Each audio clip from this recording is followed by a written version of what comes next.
I'm going to discuss cultural change with Robert Waxler. Mr. Waxler is a Professor Emeritus at UMass Dartmouth from the English department. He was formerly the head of that department. And he's done a lot of thinking over the years about cultural change, about liberalism, leftism, conservatism, screens as he calls them, that is the digital revolution. And he's somewhat changed himself over the years. He was my first guest in 1994, and now he's my guest and has done a lot of thinking on things. Shall I call you Professor Waxler? If you'd like. Okay. Is there a significant change on the left these days? Is there a move toward conservatism of a much wider conservatism than the typical conservatives? Well, it's interesting you mentioned that I was first on your show in 1994, because it sort of reminds me that, at least in my own view, there have been major changes, extraordinary changes in the last 20 years or so, since 1994, essentially, or 95. I think a lot of the change has been brought about by what you were referring to as the screens, the extraordinary transformation of a society and a culture where screens have become omnipresent. They're everywhere.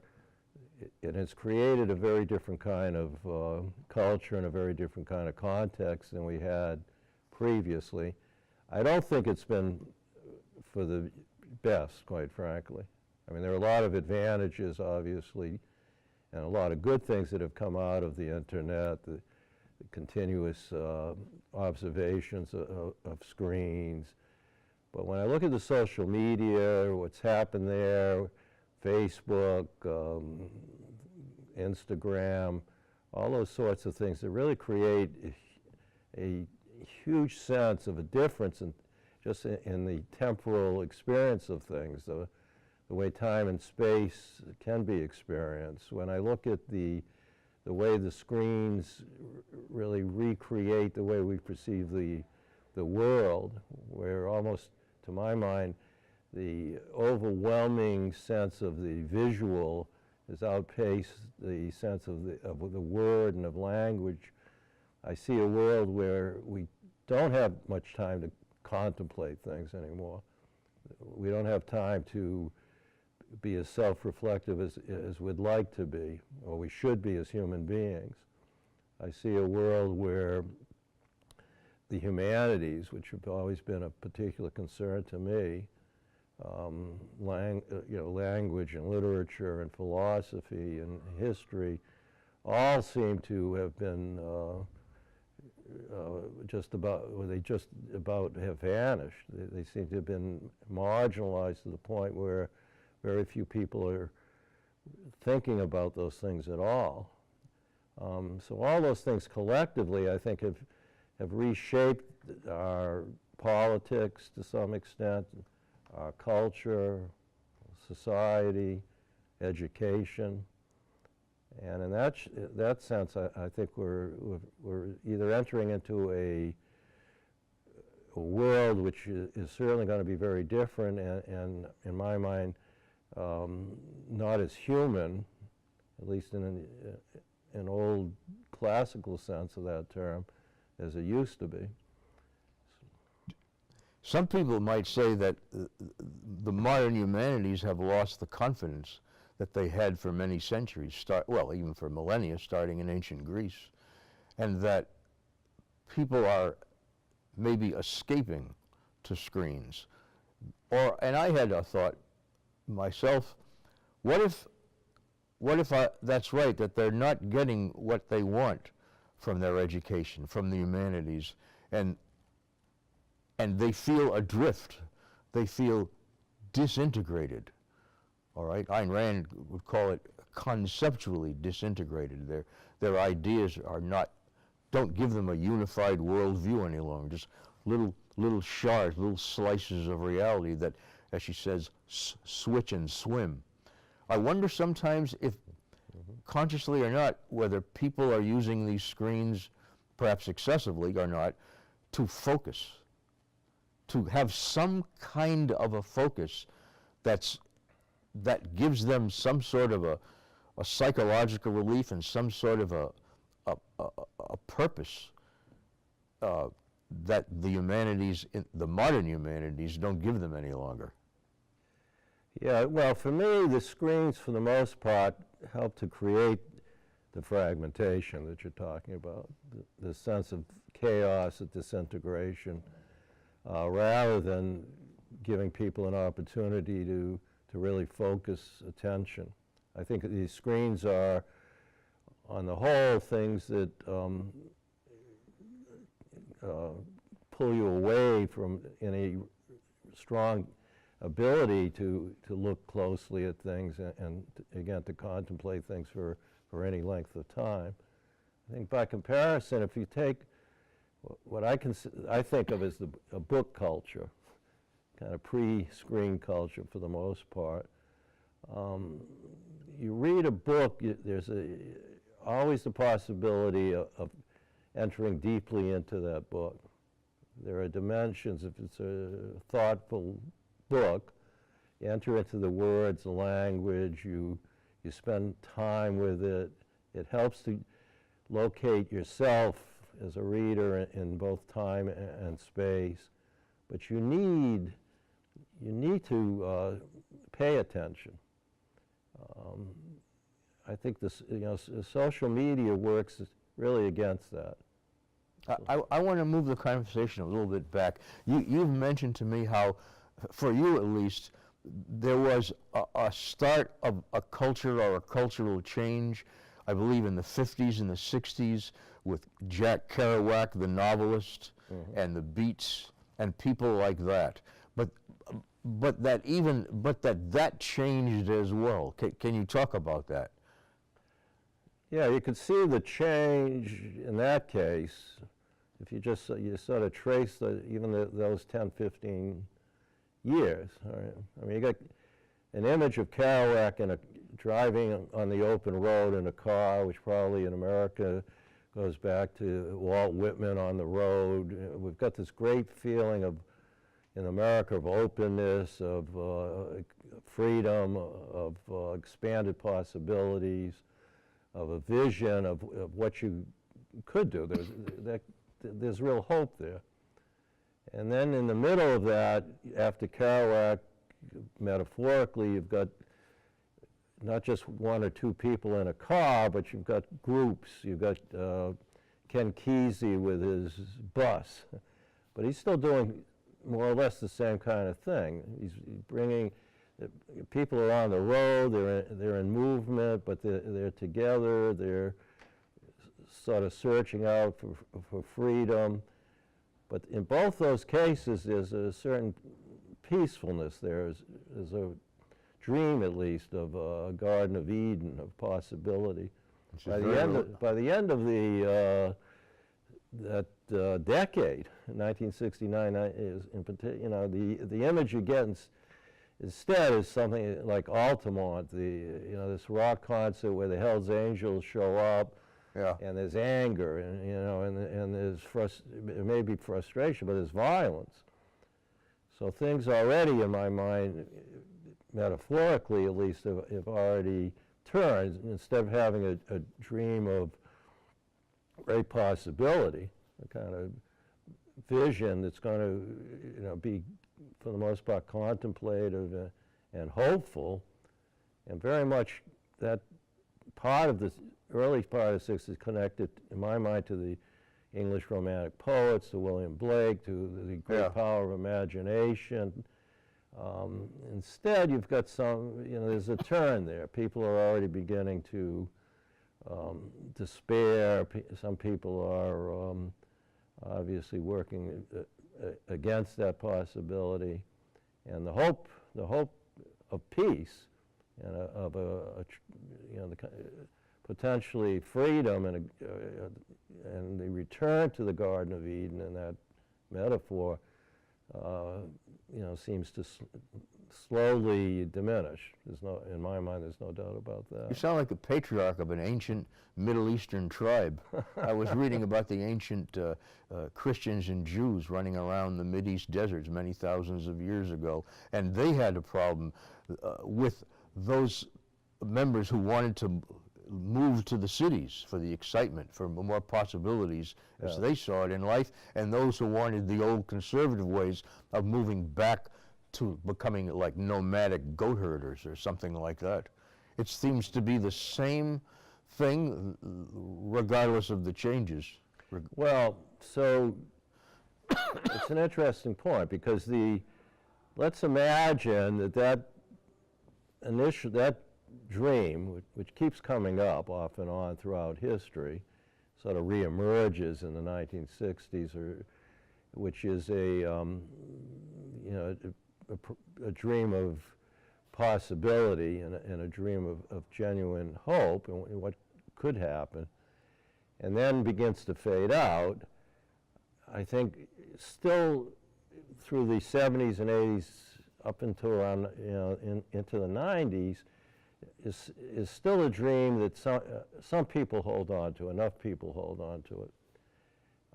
That gets transformed. Yeah. That gets transformed into a different dream, which to me is really different than anything we've seen. And it comes out of this, to my mind, it comes out of this invention of extraordinary digital technology, an overemphasis on screens, on social media, or again on the image of things and the speed of things and the power that image has at the cost of language, which to me is what is essential for human beings. You need words and you need language in order to create concepts and in order to create these visionary possibilities. Instead, we now are overwhelmed as we move into the 21st century with these images and with the speed of things. All that, in my mind, is not focused attention. It's not an opportunity for contemplation. It's not an opportunity to sort of regain that sense of possibility and freedom, but rather it creates increased dehumanization. But to this dream, these dreams that you talk about, are they impossible dreams? Did it have to, in other words, did the end of the dream have to happen regardless of whether there were screens or not? Was there something wrong with the dream to begin with? Your discussion of this is very floating. It's not tied to concrete reality. Could that be a problem? No, I think the dream is a very important part of being a human being. But another dimension of what we're talking about here, which to think about whether the dream is floating or not, is how it gets articulated, right?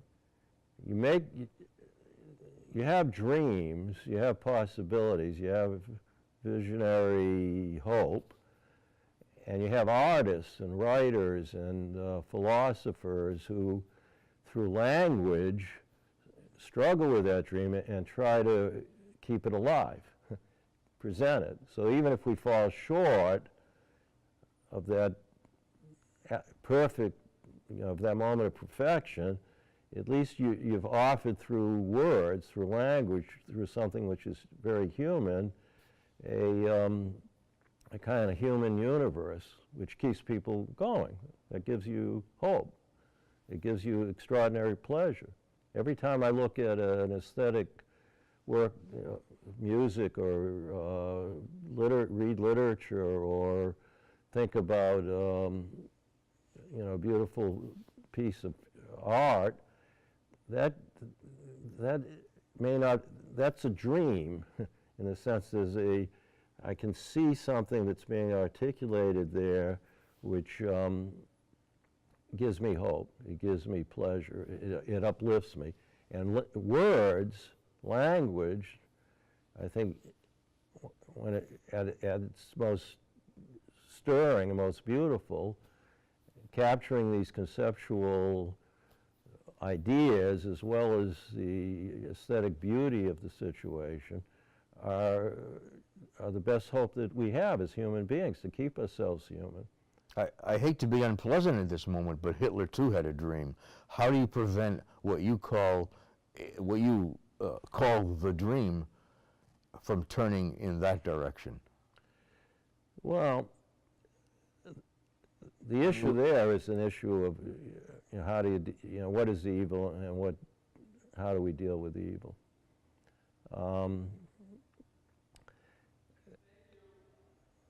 There are people, I think there are moments in the world, events in the world that probably have to be considered evil.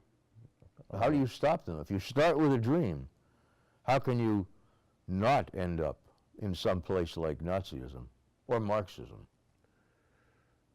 Well, I don't think it's inevitable that you have to do that. I don't know why. I think people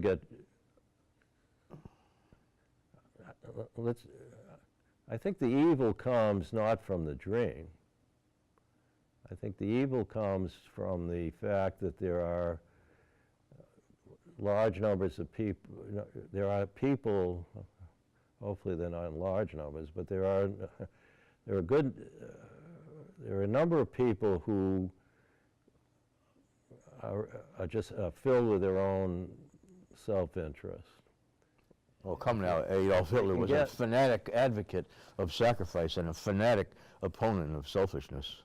I mean, the entire culture of Germany in the 20s and 30s was radically opposed to selfishness on both the left and the right. But apart from that, isn't there, once again, something... What I'm saying about that is that you've got people who gain power who are then interested primarily in their own self-interest. Well, I don't see that at all. And then they move forward with that. God only knows what you mean by self-interest, And if that's so, if you're opposing that, are you saying then that the dream is not in our self-interest? And why, if it's not, why concern ourselves with it? Unless you're advocating sacrifice as an end in itself, in which case, once again, you end up back in Nazism. I'm talking about a dream which has a kind of humanity about it, and you can tell it's a dream for human beings, and it's a dream that is, at least in part, created by human beings through, and I think the best way to do it is to create it through works of art, through literature in particular. Philosophy grapples with those things. But if you have a genuinely beautiful articulation of that dream, I think that's one of the great defenses. It can allow people to, again, be self-reflective, to think about things. It raises what I would call, what's been called the nobility of the human spirit, in a sense. You feel there is a sense of human dignity.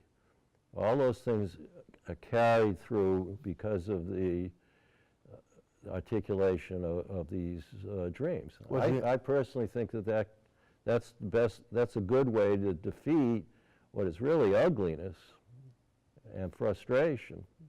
I'm sorry, I don't see any basic difference between those two. Look, was the American Revolution a part of your dream? The American Revolution, the right to life, liberty, and the pursuit of happiness, was that a part of this dream that you rather vaguely talk about? Life, liberty, and the pursuit of happiness are good phrases. Again, we'd have to deconstruct each one of them, I guess, and figure out what we really mean by that. The people who came here from Europe and other places, that's what they wanted. They didn't want to be tied to religion or tradition or statism. They wanted their own lives. They wanted their own happiness. Well, they wanted their own lives. This has been attacked Yeah. fairly extensively by the left recently. They don't, and I'm not sure whether you yourself have moved from being a liberal, however ill-defined that may be, to the left, which is more of a statist perspective rather than a concern with freedom. Yeah, well, I think part of the problem, quite frankly, and it goes back to what I was trying to say before, part of the problem is politics itself. Right? You see, you're saying they emphasize politics too much. I certainly agree. Yeah. Yeah. Because I think there is a real challenge. Again, if we go back to the notion that the digital age in particular may be the beginning of a very different time, because there's so much speed and there's so much power, and things change so quickly that you can't remember what happened the day before. Isn't the humanities supposed to teach us how to get through that? Yeah, no, and that's exactly my point. And I think that They've failed. They've failed to do that. they certainly haven't done a very good job. I think that becomes exactly the challenge, right? We see the humanities being marginalized. We see in education, the humanities are certainly downplayed now.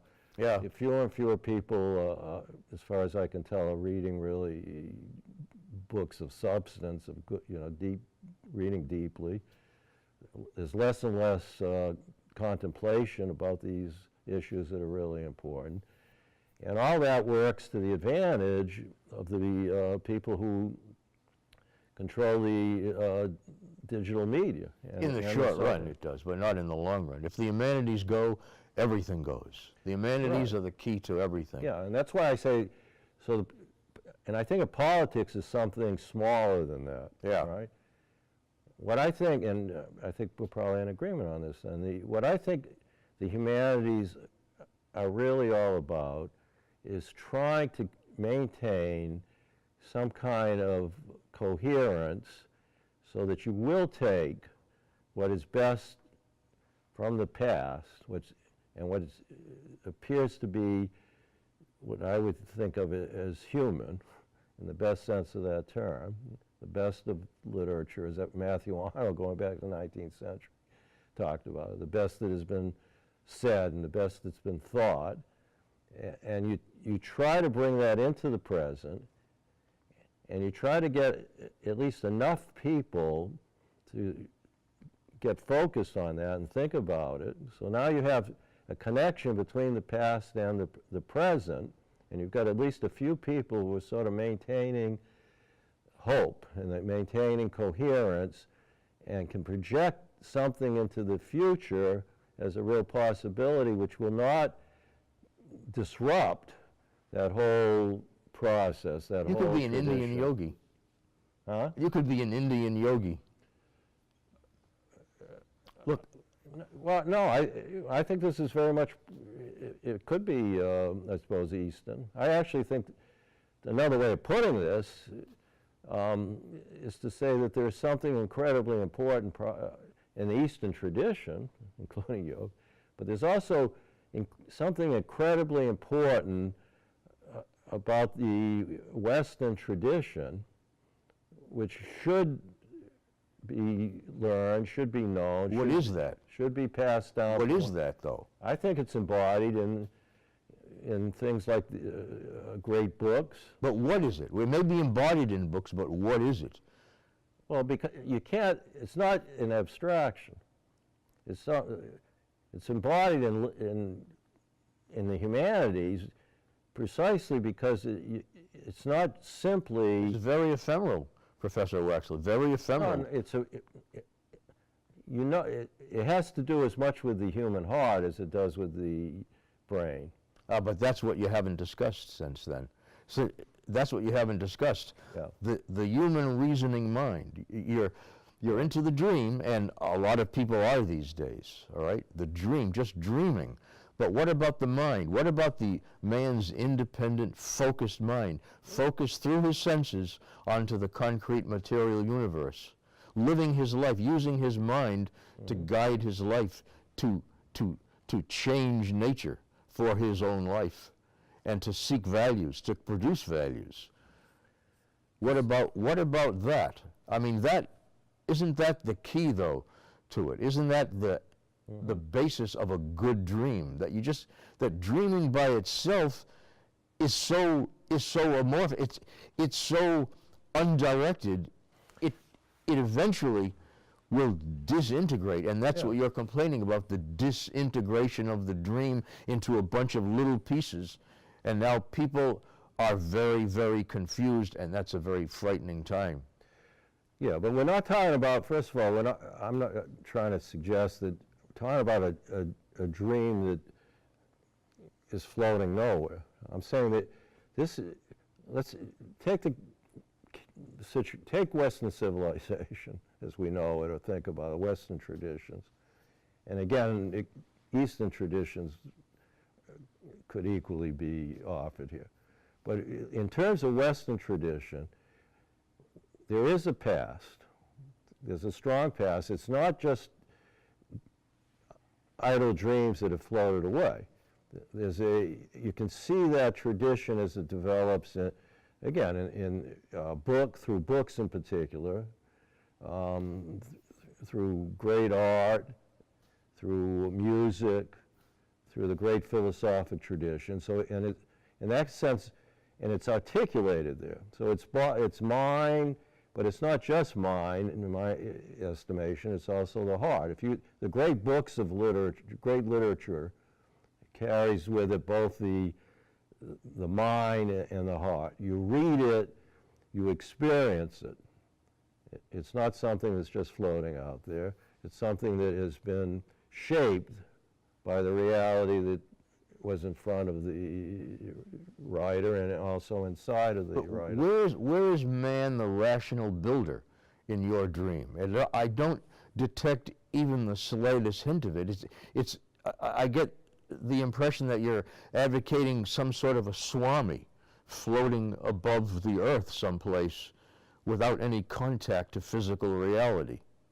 No, I'm thinking about somebody who reads, who contemplates things, who thinks about things, and who exercises imagination as he or she reads, then goes out into the world and helps to create those things through the inspiration and the sense of uplift that they've gotten from being inspired by the works of the humanities. Well, that's true. You need inspiration, but then inspiration to do what? I mean, what about the farmer, the carpenter, the plumber, the builder, the businessman, the technologist, the airline pilot, the sales clerk, all right, the air conditioning repairman, the computer techie, the movie director? These are people who deal with concrete reality by means of their mind focused upon reality. Whatever inspiration they had from the humanities, and I believe they had some in order to do what they do, they went out there and they dealt with concrete reality, and that is what is missing from this subjectivist mystical dream that you're talking about. Yeah, again, I would say it's not a subjectivist mystical Thank you very much, dream. Professor Waxler. You may now sum up Western civilization and the entire universe. How long do I have? A very few seconds. Well, all that I would say again is that if we could rejuvenate as much as possible the humanities, words, language, get people reading more books, discussing more books, I think that would allow for the possibility of continuing to build some coherence between the past, present, and future. And I think that's extraordinarily important. I think we should continue this conversation at another time. I think